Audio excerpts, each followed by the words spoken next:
مناسب ہے درس قرآن کے اندر اس چیز کو سمجھا دینا. اگر ہمارے مشورے سے کسی کا معاملہ حل ہو جاتا ہے تو یہ ہم سب کے لیے ضروری ہے اس چیز کو سمجھنا. آج کل جو ہے وہ طلاق کے ریشو کافی بڑھتے جا رہے ہیں، اور جو ہے گھریلو طور پر بہت سارے لوگ اس چیز سے پریشان ہوتے ہیں. کبھی کوئی کہتا ہے کہ والدہ کی طرف سے پریشانی ہے، کبھی کوئی کہتا ہے بیوی کی طرف سے پریشانی ہے. تو اس چیز کے اندر میاں بیوی کے رشتے کے اندر، ساس بہو کے جھگڑے کے اندر کون سی راہ کو اختیار کیا جائے؟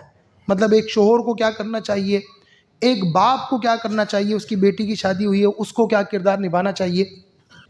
ہر شخص کو، اگر وہ شوہر ہے اسے بھی سمجھنا چاہیے، اگر وہ بیوی ہے اسے بھی سمجھنا چاہیے، اگر وہ سسر ہے تو اس کو بھی سمجھنا چاہیے، اگر وہ ساس ہے تو اس کو بھی سمجھنا چاہیے.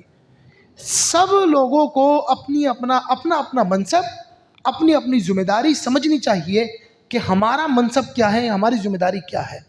گھر خراب ہونے کی مین وجہ یہ بنتی ہے کہ ہر بندہ اپنی ذمہ داری بھول جاتا ہے، اپنا کردار بھول جاتا ہے، اپنی پوزیشن بھول جاتا ہے کہ مجھے کیا کرنا ہے اس پوزیشن میں.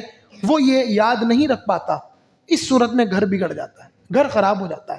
اب ایک مثال ہے، شوہر ہے. شوہر کی کیا پوزیشن ہے؟ شوہر کی پوزیشن یہ ہے، شوہر کا کردار یہ ہے کہ وہ شریعت کے مطابق، دینداری کے مطابق اپنی زندگی گزارے، اپنی بیوی کے جو جائز حقوق ہیں ان کو پورا کرے.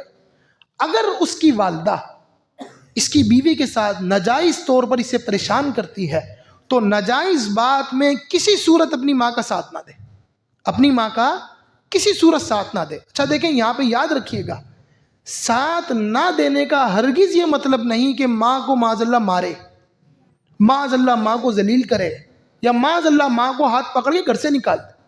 یہ ہرگز مطلب نہیں. ناجائز بات میں ماں کا ساتھ نہ دینے کا مطلب یہ کہ اگر ماں کہتی ہے نا کہ اپنی بیوی کو مار تو ماں کی بات نہ مانے.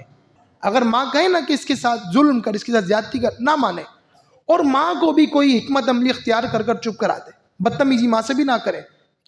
یہ بہترین حل ہے. بقیہ یہ شوہر کی پوزیشن تھی، بیوی کے حقوق پورے کرے، بیوی پہ ظلم نہ کرے، اس کے جو جائز حقوق ہیں وہ ادا کرتا رہے. اچھا، یہاں پر عورت کی بھی ایک پوزیشن ہے. ہمارے معاشرے میں معاملہ یہ نا کہ کچھ عورتیں ہیں، ہر عورت تو ظاہر ایسی نہیں ہوتی، ان کا یہ معاملہ ہوتا ہے، وہ جب آتی ہے نا سسرال میں، تو سسرال میں وہ یہ ذہن لے کر آتی ہیں کہ میں، میرا شوہر، میرے بچے اور میرے گھر والے، بس یہ ہماری فیملی ہے. یہ جو میرا شوہر ہے نا، اس کی ماں بھی نکلے، اس کا باپ بھی نکلے، اس کی بہنیں بھی نکلیں، ان سب کو ان کے تعلق توڑوا دوں، بس میں ہوں، میرا شوہر ہو، میری ماں ہو، میرے گھر والے آئیں اور میرے میاں کی کمائی پر راج کریں. بعض خواتین نے یہ ذہن بنا رکھا. اب کیا ہوتا ہے، یہاں سے غلط فہمیوں کی بنیاد اٹھتی ہے، یہاں سے لڑائیوں کی بنیاد اٹھتی ہے. اس خاتون کو یہ سمجھنا چاہیے کہ میں اس گھر میں آئی ہوں، کیا میں اس لیے آئی تھی کہ میں ایک ماں کو اس کے بیٹے سے جدا کر دوں؟ ذرا سوچیں نا، اس خاتون کا ایمان، اس کی غیرت اسے اس بات کی اجازت دیتی ہے کہ یہ مطالبہ کرے کہ ماں کو گھر سے نکال دو. بعض خواتین مطالبہ کرتی، اللہ جانے ان کی غیرت کہاں چلی گئی، اللہ جانے ان کی تربیت کہاں چلی گئی، اللہ جانے ان کے والدین نے ان کی تربیت کی کیسی ہے کہ سسرال میں جا کر ماں کے نکالنے کا مطالبہ کر دیا. او بھائی، اگر ساس تمہارے ساتھ ظلم کر رہی ہے، اس کا طریقہ کار ہے نا، جائز طریقہ کار ہے، اپنا جائز مطالبہ رکھو، اس کے گھر والوں سے بیٹھ کر بات کرو کہ یہ ظلم ہو رہا ہے میرے ساتھ، اپنے شوہر سے بات کرو، اپنے گھر والوں سے بات کرو. یہ کہاں کا مطالبہ کہ ساس کو گھر سے نکال دو؟ یہ مطالبہ کسی صورت نہیں سرایا جا سکتا، کسی صورت اس مطالبے کی جو ہے وہ پذیرائی نہیں کی جا سکتی. بالکل غلط مطالبہ ہے. یہاں پر بیوی کو سوچنا چاہیے، سمجھنا چاہیے. آپ یہ سوچیں، جو میں چاہتی ہوں یہی معاملہ اگر میرے گھر پہ ہو تو مجھے کیسا لگے گا؟ اگر میری بھابیاں یہ مطالبہ کریں کہ اس کی ماں کو گھر سے نکالو تو کیا آپ اس بات کو پسند کریں گی؟ نہیں نا. تو جب آپ اپنے لیے یہ بات پسند نہیں کر رہی تو پھر دوسرے کے لیے بات یہ کیوں پسند کر رہی ہیں؟ آپ کو نہیں معلوم. خدا را اس بات کو سمجھیے گا، جس ماں نے پتہ نہیں کس انداز سے اپنی اولاد کو پالا، کس انداز سے اپنے بچوں کو جوان کیا، کہ یہ جو ماں ہے نا، اس ماں نے میرے شوہر کو، اپنے بیٹے کو کس طریقے سے پروان چڑھایا تھا. آج میں اس ماں کو اس سے جدا کر رہی ہوں. وہ ذرا سوچے نا کہ یہ ماں ہے، اس کا بھی دل ہے، اس کی بھی محبت ہے کس طرح اس نے محنت کر کے مشقت کر کے. بعض خواتین ہوتی ہیں شوہر انتقال کر جاتا ہے نا جوانی کے اندر تو وہ اپنی پوری جوانی بچوں کے پیچھے گزار دیتی. اب ان بچوں کی بیویاں آ کر اگر یہ مطالبہ کرنے لگیں کہ اس ماں کو گھر سے نکالو، میں کہتا ہوں تف ہے اس بیٹے پر جو اپنی ایسی بد زبان بیوی کی بات میں آ کے ماں کو گھر سے نکال دے. تف ہے، 1000 بار تف ہے اس بیٹے کے اوپر کہ وہ اپنی ماں کا ساتھ ایسی بیوی کے لیے چھوڑ دے.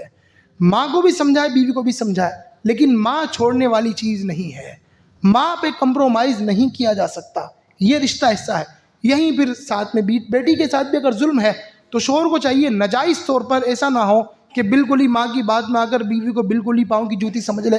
یہ بھی ہمارا دین اس بات کی اجازت نہیں دیتا. بیوی کو اس کے حقوق دے، ماں کو اس کے حقوق دے. اور ایک چیز اور بھی ہے جسے میں نے بتایا بیوی کا کردار، یہاں پر شوہر کا کردار بھی بتایا، بیوی کا کردار بھی بتایا. اس کے ساتھ ہی جو بیوی کے والدین ہیں یعنی شوہر کے جو ساس سسر ہیں ان کا بھی کردار ہے. وہ کردار کیا ہے؟ میں سمجھتا ہوں گھر خراب ہونے میں، طلاق ہونے میں ایک حد تک لڑکی کے ماں باپ کا بھی ہاتھ ہوتا ہے. وہ کس طریقے سے؟ وہ اپنی بیٹی کی ناجائز باتوں میں حمایت کرتے ہیں، ناجائز باتوں میں بیٹی کا ساتھ دیتے ہیں، ناجائز بات میں بیٹی کو تھپکی لگاتے ہیں. بیٹا ہم تیرے ساتھ کھڑے، کوئی پرواہ نہیں، بیٹی کے گھر میں ہمارے آرام سے، بیٹا تیرے کو کوئی فکر نہیں، تیرا باپ موجود ہے. بھلے وہ باپ پھر کسی بھی جو ہے وہ اپنی اس بیچارے کے گھر میں نہ چلتی ہو. آج ہمارا حال ہی ہے نا، ہر بندہ اگر یہاں جھانکنے لگے نا یقین جانے ہم سدھر جائیں. بھلے اس باپ کی گھر میں بالکل نہ چلتی ہو، وہ گھر کے اندر جو ہے اس کی اپنی بیچارے کی جو ہے کوئی ویلیو کوئی عزت نہ ہو، بیچارہ اپنی بیوی سے 10 باتیں سن کر گھر میں بیٹھتا ہو، لیکن وہ کیا کرے گا؟ اپنی بیٹی کو غلط سیکھ دے گا، اپنی بیٹی کو غلط سکھائے گا. نہیں میں تیرے ساتھ کھڑا ہوں، کرنے دھرنے کا وہ بھی کچھ نہیں، لیکن بیٹی کا گھر خراب کرنے کے لیے وہ باپ بھرپور کھڑا رہے گا. خدارا میں ایسے جو والدین ہیں مؤدبانہ انداز سے ان کی بارگاہ میں میری گزارش ہے کہ اس طرح کر کر آپ اپنی بیٹی کا گھر خراب کر رہے ہیں. آپ اس سے زیادہ اور کچھ نہیں کر سکتے. اور پھر کیا ہوتا ہے جب طلاق ہو جاتی ہے نا پھر یہ ماں باپ بھی سر پکڑ کے روتے ہیں.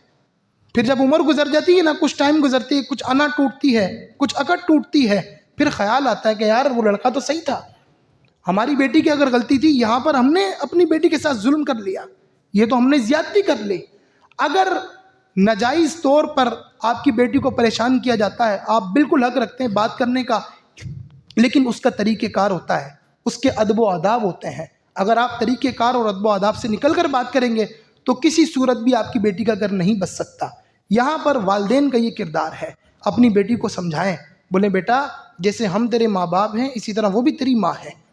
اس تیری ساس کو بھی تجھے بیٹی سمجھنا چاہیے، وہ نہیں سمجھ رہی، اس نے اپنا کردار کھویا لیکن تو اپنا کردار نبھا.